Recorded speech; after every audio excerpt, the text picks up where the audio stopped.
चैतन्यमनोभीष्टं स्थापितं येन भूतले स्वयं रूपः कदा मह्यं ददाति स्वपदान्तिकं। वन्देऽहं श्रीगुरुः श्रीयुतपदकमलं श्रीगुरुन् वैष्णवांश्च श्रीरूपं साग्रजातं सहगण रघुनाथान् वितं तं सजीवं साद्वैतं सावधूतं परिजनसहितं कृष्णचैतन्यदेवं श्रीराधा कृष्णपादा सहगण ललिता श्रीविशाखान्वितांश्च हे कृष्ण करुणा सिन्धु दीनबन्धु जगत्पते गोपेश गोपिकान्ता श्रीराधाकान्त नमोस्तुते तप्त काञ्चन गौरङ्गी राधे वृन्दावनेश्वरी वृषभानुसुतदेवी प्रणमामि हरिप्रिये वाञ्छाकल्पतरुभ्यश्च कृपा सिन्धुभ्यैव च पतितनां पावनेभ्यो वैष्णवेभ्यो नमो नमः। श्रीकृष्ण चैतन्य प्रभु नित्यानन्द श्री अद्वैत गदाधर श्रीवासदि गौरभक्तवृन्द। हरे कृष्ण कृष्ण कृष्ण हरे हरे हरे राम राम राम हरे हरे। नित्य लीला प्रवेश हमें शरणार्विंद कृष्ण कृपा मुक्ति भक्ति वेदांत स्वामी प्रभुपाद की जय। श्रीला रूप गोस्वामी की जय। श्रीमद् उपदेश अमृत के छठे श्लोक को हम पढ़ रहे हैं। एक बार श्लोक को फिर से श्रवण करेंगे। दृष्टै स्वभावजनित वपुस्तश्च दोष न प्राकृतत्वमिह भक्तजनस्य पश्ये गंगाम्भसा न खलु बुद्बुदफेन पङ्कैः ब्रह्माद्रवत्वमपगच्छति नीरधर्म। तो इस श्लोक में क्या बताया जा रहा है? कोई बताएगा कि कल हमने इसमें क्या सीखा था, कि हमको क्या क्या नहीं करना चाहिए? इसको याद है कि श्लोक में क्या पढ़ा था?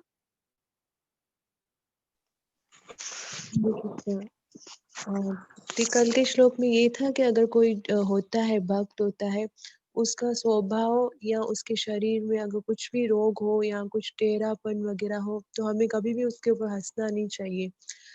वो फिर भी पवित्र ही होता है। जैसे गंगा का पानी, उसमें बुदबुद आ जाता है या फेड़ आ जाती है, वो फिर भी पवित्र ही होता है। ऐसे शुद्ध भक्त भी, भले उसका बाहरी फिजिकल वो कैसा भी हो, वो शुद्ध ही रहता है। उसका स्वभाव, उसका जन्म या उसका उसका फिजिकल जो शरीर है वो कैसा भी हो, लेकिन उसकी सबसे बड़ी क्वालिटी है कि वो भगवान का नाम जप कर रहा है, भगवान की सेवा कर रहा है, नाम जप कर रहा है, तो उसे पवित्र ही मानना चाहिए।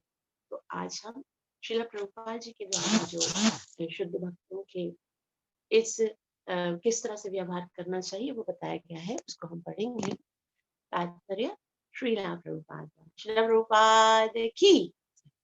श्रीला प्रभुपाद जी कहते हैं यदि शुद्ध भक्त जो कि आत्मा की क्रिया है, भक्ति जो है वो शरीर की क्रिया नहीं है। शरीर चाहे कैसा भी हो, कहीं पर भी जन्म लिया हो, कैसा भी दिखता हो, क्रूप हो, अंधा हो, लूला हो, लंगड़ा हो, कैसा भी हो, लेकिन वो आत्मा की क्रिया है। दूसरे शब्दों में भगवान की दिव्य प्रेममयी सेवा मुक्त अवस्था में संपन्न की जाती है। यानी भगवान जो है उसकी जब हम सेवा करते हैं, जब भगवान के साथ प्रेम का आदान प्रदान करते हैं, तो हम शरीर के स्तर से बहुत ऊपर हो जाते हैं। जैसे भगवान ने स्वयं कहा है 14.26 में, मां च यो व्यभिचारेण भक्ति योगेन सेवते सगुणान् सम अतीतैतान् ब्रह्म भूयाय कल्पते। माम च यो व्यभिचारेण भक्ति योगिन सेवते।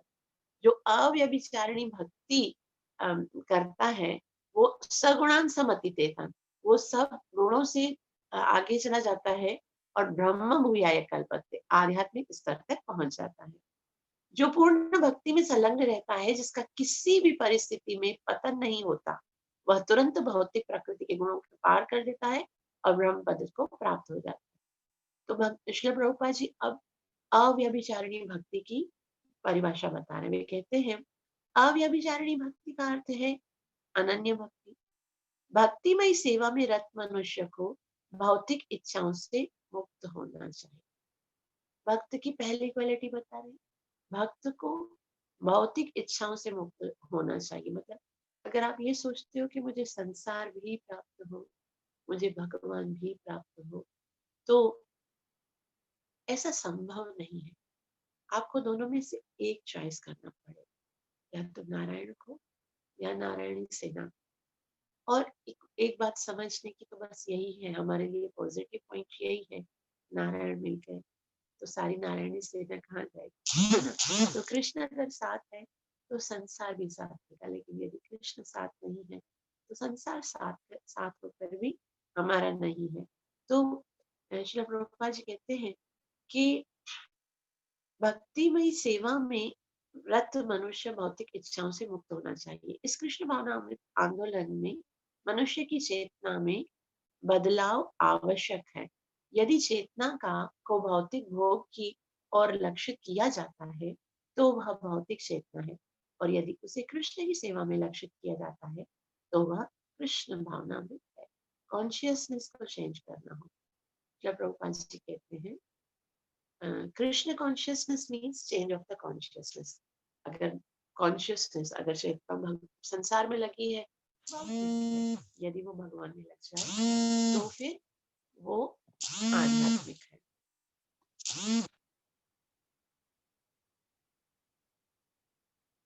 आगे प्रभुपाद जी कहते हैं कि कृष्ण हरे कृष्ण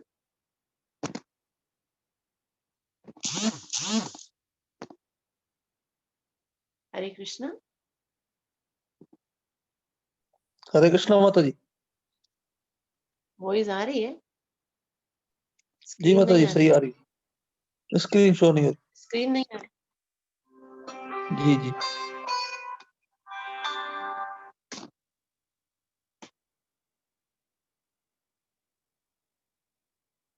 मेरे पास तो नहीं आ रही।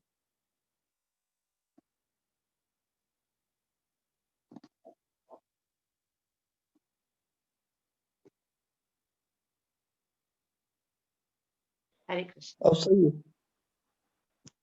तो श्री प्रभुपाद जी यहाँ पर कहते हैं कि शरणागत व्यक्ति शरणागत व्यक्ति बिना भौतिक विचार के ही कृष्ण की सेवा करता है। यानी कि अगर कृष्ण की सेवा करनी है और आप समझते हो कि हमें भक्ति में उन्नति करना है, तो कोई भौतिक विचार नहीं होना चाहिए। कैसा होना चाहिए?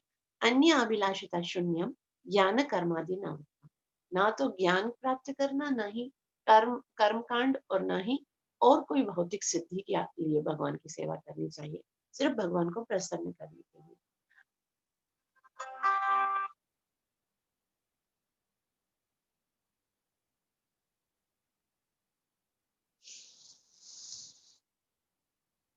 हरे कृष्ण।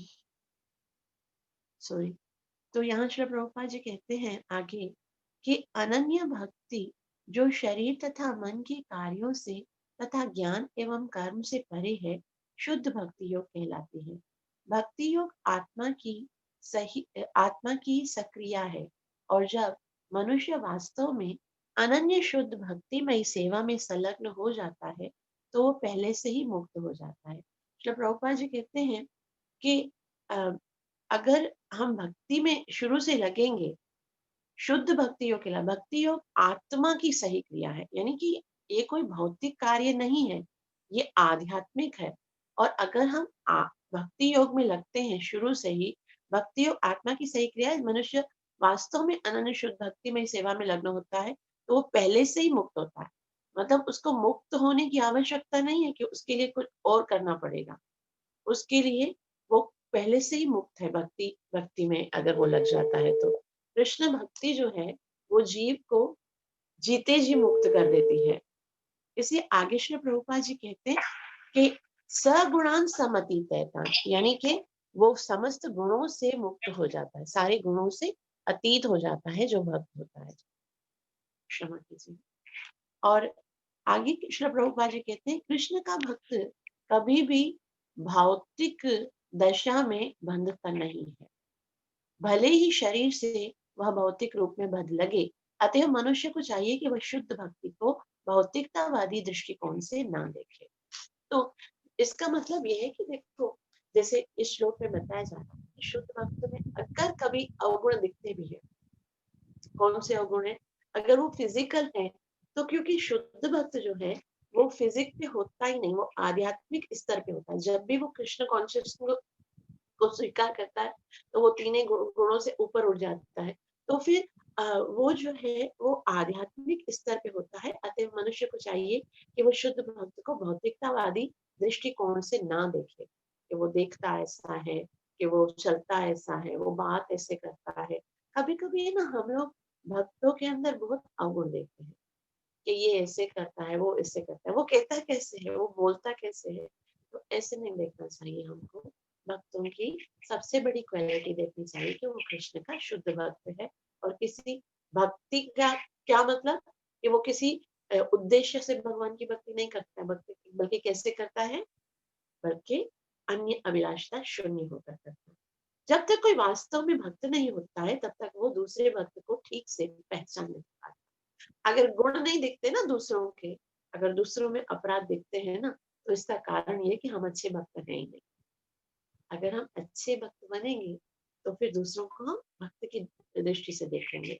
जैसा कि पहले श्लोक में बताया गया है कि भक्त 3 प्रकार के होते हैं, कनिष्ठ अधिकारी, मध्यम अधिकारी तथा उत्तम अधिकारी। कनिष्ठ अधिकारी भक्त तथा अभक्त में अंतर नहीं कर पाता। जो शुरुआत भक्त होता है उसको तो खाली काम क्या करता है, बस वो खाली अपना जो नियम है वो पालन करता है और विग्रह सेवा करता है। भक्तों में कभी भी वो भक्तों के साथ डील करना उसको नहीं आता है।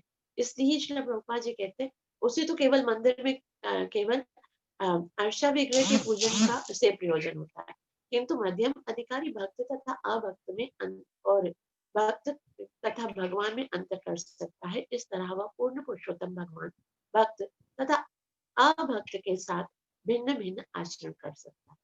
तो उत्तम और मध्यम, इन दोनों भक्तों के अंदर सबसे बड़ा डिफरेंस ये है कि जो जो कनिष्ठ अधिकारी होता है, कनिष्ठ अधिकारी क्या होता है, वो अपने स्तर पर होता है। वो पूजा तो कर लेता है, भगवान की आरती तो बहुत अच्छे से कर लेगा, भगवान की का श्रृंगार भी कर लेगा, विग्रह सेवा अच्छे से करेगा, लेकिन दूसरे भक्तों को सम्मान करना नहीं आता उसको। किस तरह से दूसरे भक्तों के साथ डील किया जाए वो नहीं समझ में आता, वो फिर भौतिक चेतना में देखता है। लेकिन जो मध्यम अधिकारी होता है वो बहुत बड़ा चढ़ा होता है, वो विग्रह सेवा भी करता है और साथ साथ में भक्तों के साथ और गुरु भक्त उनके साथ भिन्न भिन्न व्यवहार भी कर सकता है। जैसा श्रील प्रभुपाद जी कहते हैं, किसी को शुद्ध भक्त के शारीरिक दोषों की आलोचना नहीं करनी चाहिए। यदि ऐसे ऐसे दोष हों भी तो उनकी अपेक्षा कर लेनी चाहिए। जिस बात पर ध्यान देना चाहिए वह है शुद्ध भक्ति या परमेश्वर के प्रति शुद्ध सेवा, और यह गुरु का मुख्य कार्य है, जैसे कि श्रीमद् भगवत गीता 9.30 में कहा। अभी यहाँ श्री प्रभुपाद जी कहते हैं आप देखो, खाली ये देखो कि वो भगवान की भक्ति कर रहा है, वो 16 माला जप कर रहा है, 4 नियम का पालन कर रहा है, वो अपनी सेवा कर रहा है। तो ये देखो ना उसके भौतिक कैसा है, वो किस जगह पर उसने जन्म लिया है, ये सब मत नहीं देखना चाहिए हमको। तो इससे क्या होगा कि हम उनके प्रति कोई अपराध नहीं करेंगे। तो यहाँ श्री प्रभुपाद जी आगे कहते हैं कि श्रीमद् भगवत गीता 9.30 में भगवान बताते हैं अपनी चीज सुदुराचारो भजते महा अनन्य। अगर कोई बहुत बड़ा दुराचारी भी है और मेरी मेरी पूजा करता है, मेरी अनन्य भाव से मेरी सेवा करता है, तो उसे कैसा समझना चाहिए, साधु रेव स मंतव्य, उसे साधु समझना चाहिए। और क्योंकि सम्यक व्यवसितो ही सह, वो बिल्कुल सही तरीके से वो सही रास्ते पर है, तो उसको साधु ही समझना चाहिए। यदि कोई भक्त कभी घृणित कार्य करता है, प्रतीत होता है, तो भी तब भी उसे साधु समझना चाहिए, क्योंकि उसकी वास्तविक पहचान तो यह है कि वह भगवान की प्रेममयी सेवा में लगा हो। सबसे उसका सबसे सुंदर जो कार्य है वो क्या है कि वो भगवान की प्रेममयी सेवा में लगा हुआ है, वो भक्त है। दूसरे शब्दों में उसे सामान्य व्यक्ति नहीं समझना चाहिए। जो भगवान के भक्त होते हैं ना, वो सामान्य हो ही नहीं सकते। अगर वो सामान्य होते तो कृष्ण के भक्त नहीं होते। कृष्ण ने स्वयं कहा, हजारों में से कोई आएगा जो मेरी भक्ति करेगा, तो वो सामान्य कैसे हो सकता है। तो आगे श्री प्रभुपाद जी कहते हैं कि शुद्ध भक्त भले ही ब्राह्मण या गोस्वामी परिवार में ना भी जन्मा हो, किंतु यदि वह भगवान की सेवा में लगा हुआ है तो उससे उसकी उपेक्षा नहीं करनी चाहिए। अगर वो भगवान की सेवा में लगा हुआ है तो भले उसका जो जन्म भले कहीं पर भी हुआ हो, लेकिन उसको कभी भी हमें ये नहीं सोचना चाहिए कि वो इस जन्म का, इस परिवार का है, या फिर उसका जन्म अच्छे अच्छे परिवार में नहीं हुआ है। ये नहीं सोचना चाहिए उसके बारे में। किंतु यदि वह भगवान की सेवा में लगा हुआ है तो उसकी उपेक्षा नहीं करनी चाहिए। वास्तव में जाति या वंश परंपरा जैसी भौतिक बातों पर आधारित गोस्वामी परिवार नहीं हो सकता। गोस्वामी उपाधि तो शुद्ध भक्त का एक का अधिकार है। इस प्रकार हम 6 गोस्वामी की बात करते हैं, जिनमें रूप गोस्वामी तथा सनातन गोस्वामी प्रमुख हैं। वे एक प्रकार से मुसलमान बन चुके थे, अतएव उन्होंने अपना नाम कबीर खास तथा साकर मलक रख दिया था। लेकिन चैतन्य महाप्रभु ने स्वयं उन्हें गोस्वामी बनाया। अतएव गोस्वामी उपाधि वंशागत नहीं हो सकती। गोस्वामी शब्द उस व्यक्ति का सूचक है जो अपनी इंद्रियों को वश में रख सकता है, जो इंद्रियों का स्वामी हो। भक्त इंद्रियों के वश में नहीं होता है, वह तो इंद्रियों का नियामक होता है। फलस्वरूप उसे स्वामी या गोस्वामी कहा जाना चाहिए, भले ही वह गोस्वामी परिवार में उत्पन्न हुआ हो या ना हुआ। तो श्रील प्रभुपाद जी यहाँ पर बता रहे हैं कि कुछ लोग सोचते हैं कि ये निम्न कुल में जन्म लिया है तो वो गोस्वामी कैसे हो सकता है। लेकिन हमारे अपने शरण गोस्वामी, रूप गोस्वामी और सनातन गोस्वामी पहले तो ब्राह्मण परिवार में थे, लेकिन वो जब राजा की सेवक बने थे, तो मुसलमान राजा की वहां पर वो सेवा करते करते उन्होंने वही जैसा वेशभूषा होती है ना, दाढ़ी भी बढ़ा दी थी, तो वो टोपी पहनते थे, और उन्होंने जो अपना नाम भी था ना उनका, वो भी चेंज कर दिया था। क्या नाम रखा था? दबीर खास और साकर मलक। लेकिन जैसे ही चैतन्य महाप्रभु के संपर्क में आए, तो महाप्रभु ने स्वयं उन्हें गोस्वामी की उपाधि दी कि आप गोस्वामी। तो गोस्वामी का मतलब ये नहीं कि आप गोस्वामी परिवार में जन्म। गोस्वामी का मतलब क्या है, कौन बताएगा? इंद्रियों का स्वामी, जिन्हें अपनी इंद्रियों को कंट्रोल कर दिया। Very good. गो कहते हैं इंद्रियों को, स्वामी मतलब स्वामी जो अपनी इंद्रियों को वश में कर सकता है, वही गोस्वामी। श्री प्रभुपाद जी कहते हैं वह तो इंद्रियों का नियामक होता है, उसे स्वामी या गोस्वामी कहा जाता है, भले वह गोस्वामी परिवार में जन्म नहीं लिया। इस सूत्र के अनुसार जो गोस्वामी श्री नित्यानंद प्रभु तथा श्री अद्वैत प्रभु के वंशज हैं, वे निश्चित रूप से भक्त हैं।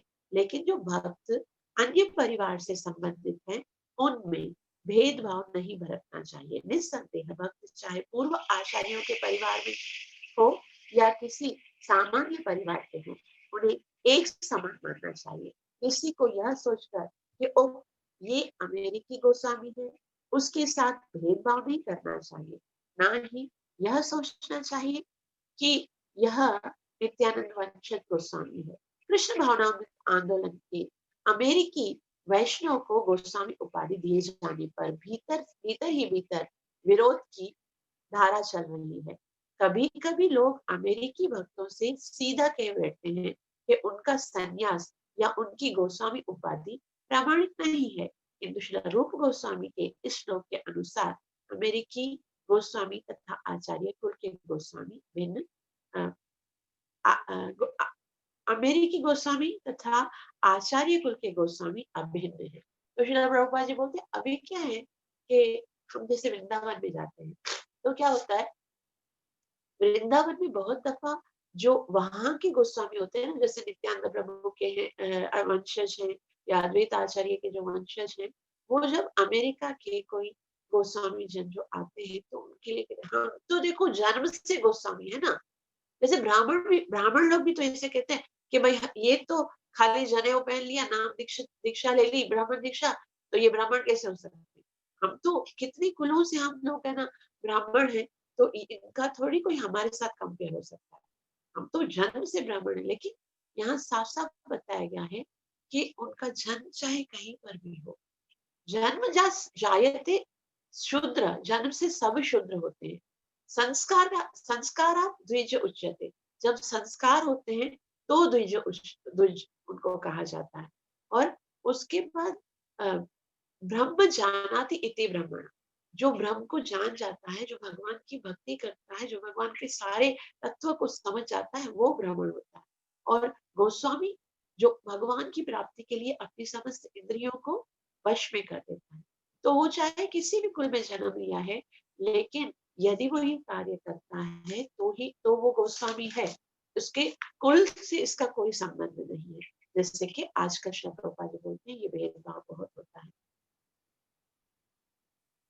श्रील प्रभुपाद जी कहते हैं किसी को शुद्ध भक्त के शारीरिक दोष की आलोचना नहीं करनी चाहिए। यदि ऐसे दोष हो भी तो उनकी अपेक्षा कर देनी चाहिए।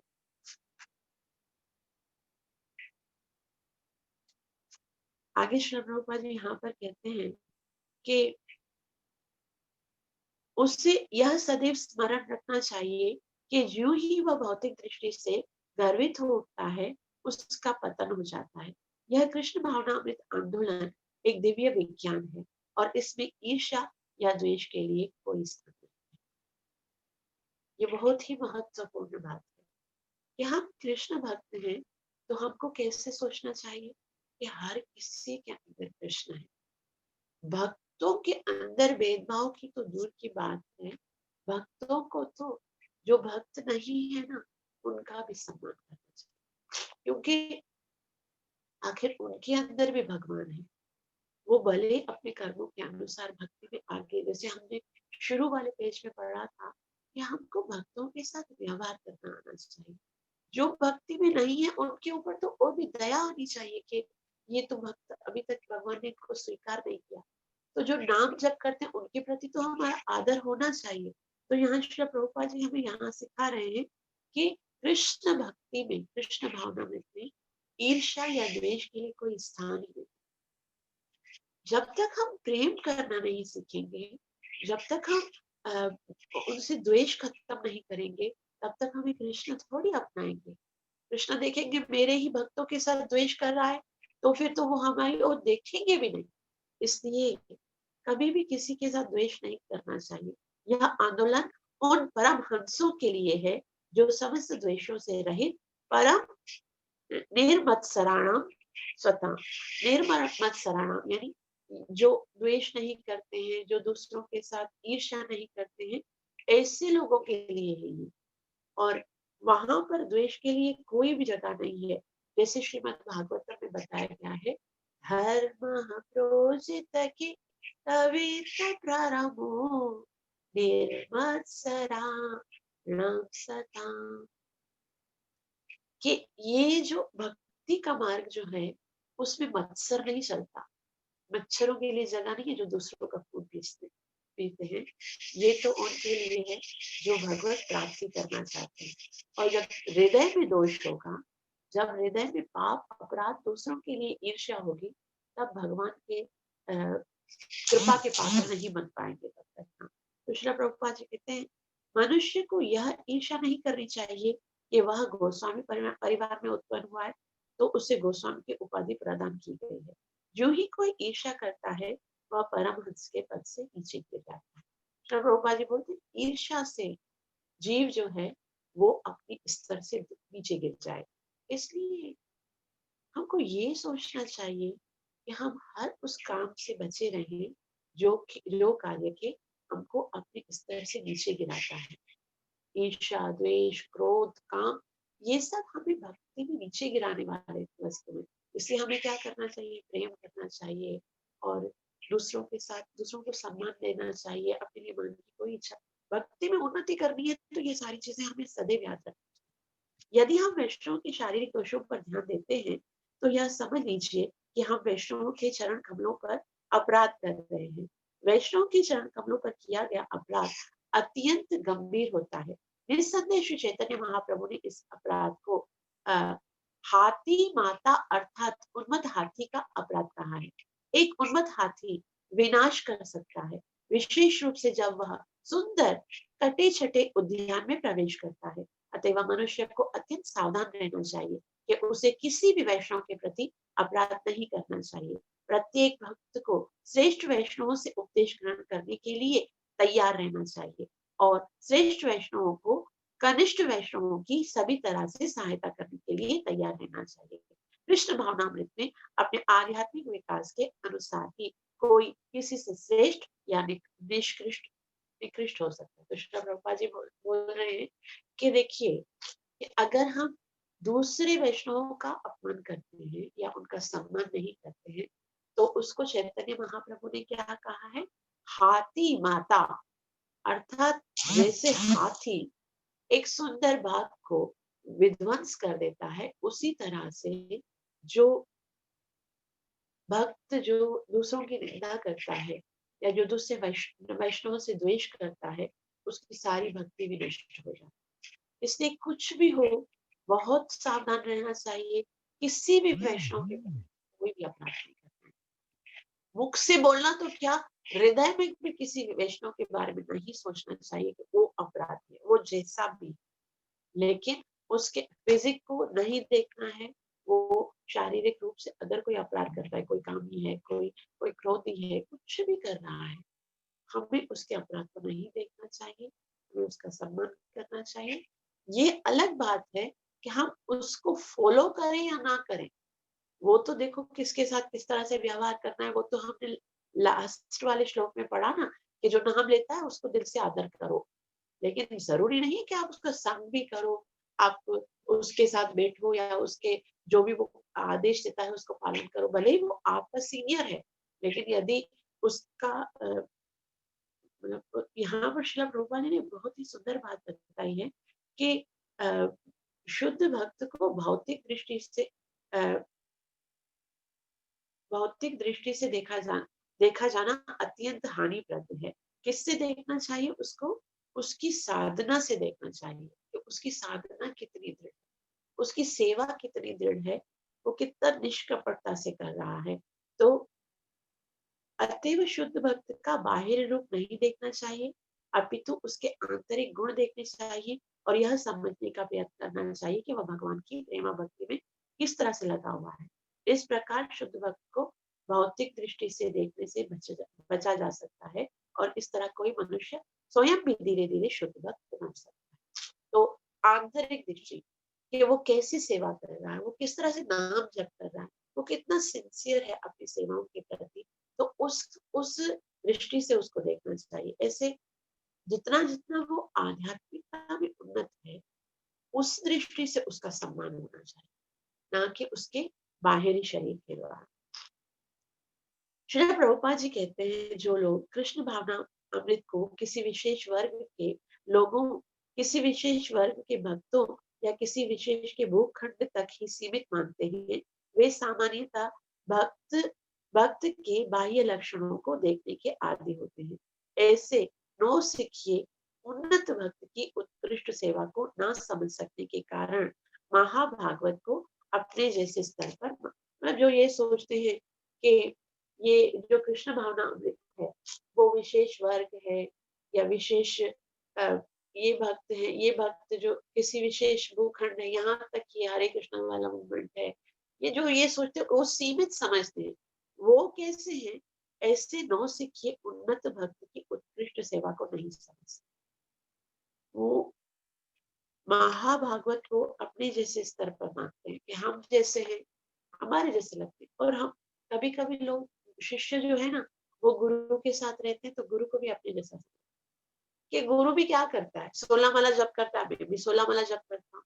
गुरु क्या करता है, वो 4 नियम का पालन करता है, मैं भी 4 नियम का पालन, वो भी मंगल आरती करता है, मैं भी मंगल आरती, बल्कि मैं उससे पहले उठकर तैयारी करता हूँ, वो तो बाद में स्नान करके आता है। कभी-कभी ऐसा भी होता है, लेकिन उनकी जो स्थिति है, उनकी जो साधना है, उनके साथ हमारा कोई कंपेयर नहीं है। वो जो उनका जो भगवान के प्रति जो उनका समर्पण है, उसमें और हमारे समर्पण में कितना, उनके अंदर कोई भौतिक इच्छा नहीं है, इसलिए वो एक ही स्तर पर नहीं सोचते। तो श्रील प्रभुपाद जी कहते हैं आगे, इस कृष्ण भावनामृत का संसार भर में प्रसार करने में हमें ऐसी कठिनाई का अनुभव होता है। दुर्भाग्यवश हम ऐसे नवदीक्षित गुरु भाइयों से घिरे हुए हैं जो विश्व भर में कृष्ण भावनामृत को प्रसारित करने में असाधारण कार्य को नहीं समझ पाते। वे केवल हमें अपने स्तर पर लाने के लिए प्रयत्न करते हैं। अब श्रील प्रभुपाद अपना बता रहे कि दुर्भाग्यवश हम ऐसे गुरु भाइयों से, ऐसे नवदीक्षित गुरु भाइयों से घिरे हुए हैं जो विश्व भर में कृष्ण भावनामृत को प्रसारित करने के असाधन वो समझ ही नहीं पा रहे हैं। श्रील प्रभुपाद जी ने बहुत स्ट्रगल किया है अपने गुरु भाई जो है उनके, तो वो इस बात को नहीं समझ पाते थे कि विश्व भर में प्रचार करने का जो श्रील प्रभुपाद जी का जो मोटिव था, जो उनका ये कार्य था, उसके उसको वो इम्पोर्टेंस नहीं देते थे। तो श्रील प्रभुपाद जी बोलते हैं कि मुझे बहुत सारा प्रयत्न करना चाहिए, वो केवल हमें अपने स्तर पर लाने का प्रयत्न करते हैं कि हम भी सेवा कर रहे हैं, आप भी सेवा करो, क्यों ये यहाँ जाओ वहां जाओ, बैठ के अमेरिका में भक्ति करो, इधर बैठ के नाम जप करो ना, क्या जरूरत है आपको इतना सारा जोखिम लेने की। तो श्रील प्रभुपाद जी कहते हैं सभी प्रकार से वो हमारी आलोचना करने का प्रयास करते हैं, इसको अक्कल नहीं है, ऐसा कुछ होने वाला नहीं है, क्यों बैठ के अपना भी टाइम वेस्ट कर रहा है, दूसरों को भी कर रहा है। तो श्रील प्रभुपाद जी कहते हैं हमें उनके इन प्राकृत कार्यों एवं उनके अल्प ज्ञान पर तरस आता है, गुस्सा नहीं आता है। आज हमारे साथ यदि कोई कुछ करता है उल्टा सीधा तो हमें क्रोध आता है, लेकिन श्रील प्रभुपाद जी बोलते हैं मुझे तो तरस आता है। एक शक्ति संपन्न व्यक्ति जो भगवान की गोपनीय सेवा में वास्तव में संलग्न है, उसे सामान्य व्यक्ति नहीं समझना चाहिए, क्योंकि यह कहा जाता है कि जब तक कोई कृष्ण द्वारा शक्ति प्रद न हो तब तक वह सारे संसार में कृष्ण भावना आंदोलन का प्रचार कर ही नहीं सकता। तो श्रील प्रभुपाद जी बोलते हैं कि जो विश्व भर में प्रचार करने के लिए निकला है, जो इस पूरे संसार को कृष्ण भावना अमृत आंदोलन प्रदान करने के लिए निकला है, उसको तो भगवान श्री कृष्ण की शक्ति प्राप्त होगी ना, तो उसे सामान्य व्यक्ति नहीं समझना चाहिए, क्योंकि अगर कृष्ण ने उसको शक्ति प्रदान नहीं की है तो फिर भला वो इतना बड़ा कार्य कैसे कर सकता है। तो इसका मतलब है अगर हम उसकी उपेक्षा कर रहे हैं तो हम कृष्ण की उपेक्षा कर रहे हैं। इसीलिए बहुत सावधान रहना है कि हमें भक्तों के साथ किस तरह से डील करना है। जब प्रभुपाद जी कहते हैं जब कोई इस प्रकार से शुद्ध भक्त की आलोचना करता है तो वह अपराध करता है। वो कौन सा अपराध होता है? वैष्णव अपराध होता है। किसी भी वैष्णव का अपराध कभी नहीं करना चाहिए, क्योंकि वो हमारी भक्ति को नाश करते हैं। आगे श्रील प्रभुपाद जी कहते हैं जो उन लोगों के लिए अत्यंत बाधक है एवं घातक है, जो भक्त की निंदा करते हैं या भक्त के शरीर को देखकर या उसके स्वभाव को देखकर उनकी आलोचना करते हैं, ये अत्यंत बाधक है। आपकी भक्ति रुक जाएगी, आप आगे प्रगति नहीं कर पाओगे। इसलिए अपना सोचो कि मेरे पास ना जाने कितना समय बाकी रह गया है। अगर मैं दूसरों के ही अवगुण को देखता रहूंगा, दूसरों के शरीर को, दूसरों के कार्यों को देखकर यदि इसी में समय बिताऊंगा तो मैं भक्ति ही कब करूंगा।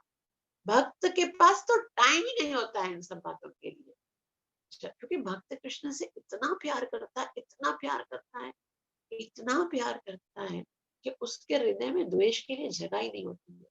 वो किसी और से भी द्वेष नहीं कर सकता, क्योंकि द्वेष करने के लिए भी हृदय में स्थान देना पड़ेगा, उसके लिए सोचना पड़ेगा, और भक्त को कृष्ण के विषय में सोचने से फुर्सत ही नहीं होती है। तो श्रील प्रभुपाद जी आगे कहते हैं कि अतएव प्रत्येक व्यक्ति को सतर्क रहना चाहिए कि वह शक्ति संपन्न वैष्णव या शुद्ध वैष्णव के प्रति ईर्ष्यालु ना हो।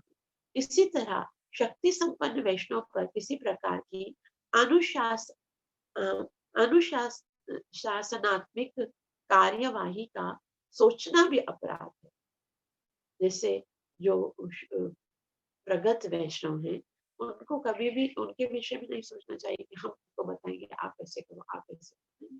वो संपन्न है, वो स्वयं कार्य कर सकते। उससे उपदेश देना या उसकी त्रुटियों में सुधार करने की का प्रयास करना अपराधपूर्ण है। कभी कभी ना देखते हैं कि जो कनिष्ठ भक्त होते हैं, वो भी उत्तम अधिकारी को समझाते हैं कि आपको ऐसा करना चाहिए था, आपको उसको ऐसा बोलना चाहिए। ऐसा हमारा कोई स्तर नहीं है, हम तो बस उनकी आज्ञाओं को पालन करने का कार्य है। वो वरिष्ठ वैष्णव जो हैं, वो जो कार्य कर रहे हैं, तो वो उस उनको नहीं समझाना चाहिए। श्रील प्रभुपाद जी बोलते हैं, उनकी उसकी त्रुटियों में सुधार करने का प्रयास करना अपराधपूर्ण है। नवदीक्षित वैष्णव तथा प्रगत वैष्णव में उनके कार्यों के आधार पर अंतर किया जा सकता है। कैसे पता चलेगा ये नवदीक्षित है या कनिष्ठ है, ये प्रगत है? तो जैसे जैसे उसके कार्य होंगे तो पता चलेगा। प्रगत वैष्णव सदा गुरु के पद पर स्थित होता है और नवदीक्षित सदैव उसका शिष्य बनना माना जाता है। ना तो शिष्य गुरु के उपदेश दे, ना ही गुरु ऐसे व्यक्ति का उपदेश ग्रहण करे जो उसके शिष्य नहीं है। उससे इस छठे श्लोक में श्रीला रूप गोस्वामी के उपदेश का यही सार है। तो यहाँ श्रीला प्रभुपाद जी कहते हैं कि जो वरिष्ठ वैष्णव हैं वो हमेशा गुरु के स्तर पर हैं और हम जो कनिष्ठ हैं उन्हें हमेशा उनके अंडर में रहकर कार्य करना चाहिए। और कभी भी गुरु शिष्य नहीं और शिष्य गुरु को, मतलब उनका एक पद है। तो ना तो शिष्य गुरु के उपदेश दे सकता है, ना ही गुरु ऐसे व्यक्तियों का उपदेश ग्रहण कर सकता है जो उसके शिष्य नहीं है और वो अभी तक शिष्य बने ही नहीं है, तभी तो उपदेश दे रहे हैं। तो उनको अपने हाथ छोड़ दो जो आपकी बात नहीं मानते हैं। लेकिन हमको क्या करना है, हमें श्री रूप गोस्वामी ने उपदेश दिया है कि किस तरह से वरिष्ठ वैष्णव, भले वो स्वभाव से कैसे भी हो, भले वो शरीर से कैसे भी हो, भले वो किसी भी कुल में जन्म लिए हो, हमें हृदय से उनका आदर करना चाहिए, उनका सम्मान करना चाहिए, उनको प्रेम करना चाहिए, लेकिन कभी भी उनकी आलोचना नहीं करनी चाहिए। इससे क्या होता है, हमारी भक्ति का सर्वनाश होता है। तो यहाँ तक हमने बहुत ही सुंदर तरीके से श्रील प्रभुपाद ने बहुत सरल तरीकों से ये श्लोक नंबर 6 को समझाया। इसके बाद बहुत ही सुंदर, मेरा सबसे ज्यादा प्रिय श्लोक जो है वो श्लोक नंबर 7 है, वो हम कल पढ़ेंगे। आप तक जो हमने पढ़ा है उसमें यदि किसी को कुछ पूछना हो, कोई बात ऐड करनी हो, कोई टीका, कोई टिप्पणी, तो बता सकते। हरे कृष्णा दीदी, श्रीला रूप गोस्वामी और सनातन गोस्वामी जन्म से मुसलमान थे या फिर बाद में हुए, या ये कैसे था? शुरू में ब्राह्मण थे, लेकिन उन्होंने बाद में एक मुसलमान राजा के यहाँ पर कार्य किया, क्योंकि वो इतने चतुर थे, बहुत ज्यादा बुद्धिमान थे, एजुकेटेड भी बहुत ज्यादा थे। तो महामंत्री का पद मिला था राजा के पास में। लेकिन राजा की ये शर्त थी कि तुम लोग है ना, ये जो जैसे ब्राह्मण के जैसे नहीं रह सकते हो, तो तुम लोगों को मुसलमानों के जैसा रहना पड़ेगा। तो उनको भक्ति का कोई ज्ञान था ही नहीं। उन्होंने कहा ठीक है, खाली दाढ़ी बढ़ानी है और फिर नाम भी उनका दूसरा कोई साकर मलक और दबीर खास नाम रख दिया था। उनसे पहले उनका कुछ और नाम था। लेकिन जब वो चैतन्य महाप्रभु से मिले थे, तो अब तो क्योंकि वो मुसलमानों के साथ रहते, तो उनका खान पान, उनका व्यवहार से ऐसा हो गया था। लेकिन फिर वापस चैतन्य महाप्रभु ने उनको ब्राह्मण बनाया, गोस्वामी की पदवी दी। यस, और कोई? अभी हम शुरू से पढ़ते हैं, ठीक है सपना? आप शुरू से पढ़िए, सारे श्लोक 6 श्लोक पढ़े।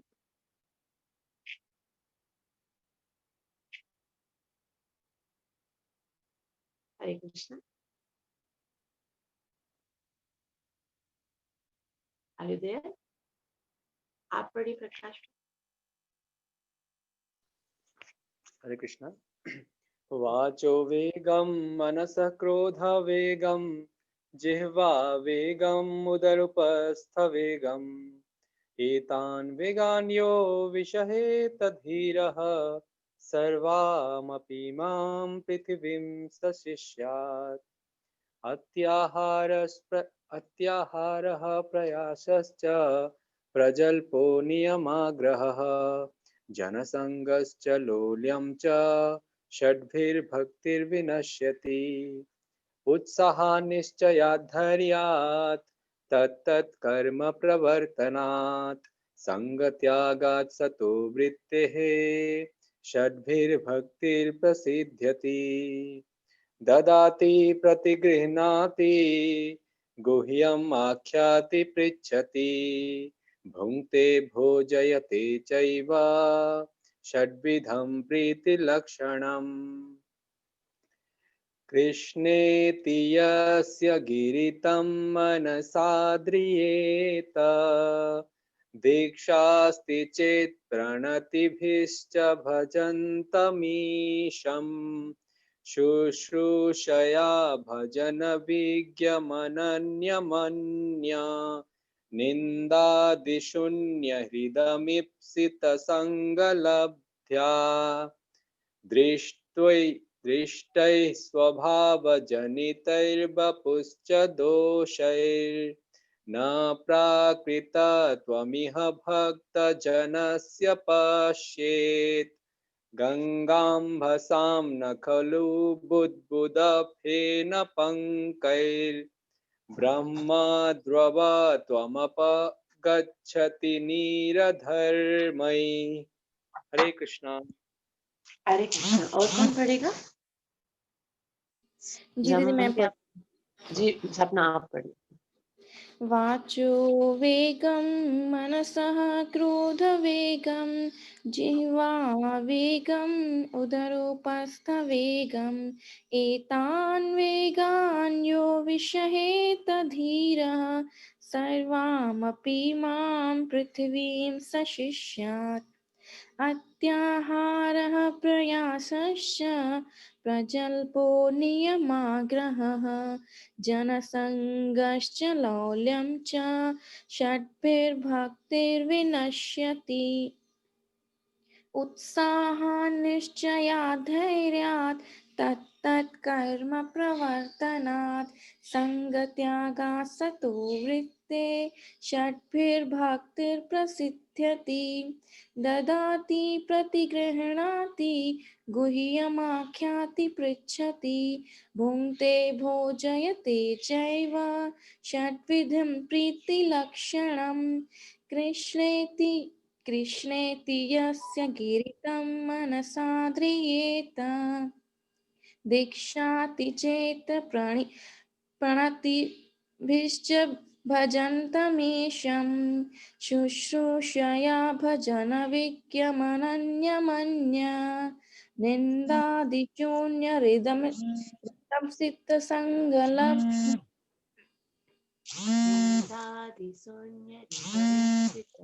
स्वभावजनितवपुषश्च दोषैर्न प्राकृतत्वमिह भक्तजनस्य पश्येत् गङ्गाम्भसां न खलु बुद्बुदफेन पङ्केन् ब्रह्मद्रवत्वमपगच्छति नीरधर्मै।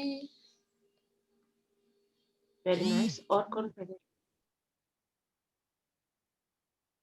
जामंती आप पढ़ोगे? जी चलो दीदी, ठीक हरे है, तो कृष्ण। यहाँ तक। वाचो जी पढ़िए। वेगं मनसा क्रोधवेगं जिह्वा वेगम् उद्रपस्थवेगम् एतान् वेगान् यो विषहेत धीरः सर्वम् अपि मां पृथ्वीं च शिष्यात्। अत्याहारप्रियासश्च प्रजल्पो नियम आग्रहः जनसङ्गश्च लौल्यं च षड्भिर्भक्तिर्विनश्यति। उत्साहनिश्चयादर्यात् तत्तत् कर्म प्रवर्तनात् संगत्यागात् सतो वृत्ते षड्भिर्भक्ति प्रसिद्ध्यति ददाति प्रतिगृह्णाति गुह्यम् आख्याति पृच्छति भुङ्क्ते भोजयते चैव षड्विधं प्रीतिलक्षणात् कृष्णेति यस्य गिरितं मनसा ध्रियेत दीक्षास्ति चेत् प्रणतिभिश्च भजन्तमीशम् शुश्रूषया भजनविख्यमनन्यमन्य निन्दादिशून्यरिदमीप्सितसङ्गलभ्य दृष्टे स्वभावजनिते वपुषश्च दोषे प्राकृत न प्राकृतत्वमिह भक्तजनस्य पश्येत् गङ्गाम्बसां न खलु बुद्बुदफेन पङ्खे ब्रह्माद्रवत्वम् अपगच्छति नीरधर्मै। हरे कृष्ण। Very nice. आप सबका बहुत बहुत आभार। कृपया मुझे आशीर्वाद दीजिए कि मैं अपनी सेवा और साधना को अच्छे से कर सकूं। नित्य लीला प्रवेश अभय चरणारविंद कृष्ण कृपा मूर्ति भक्ति वेदांत स्वामी प्रभुपाद की जय। जय गौरव। हरि हरि।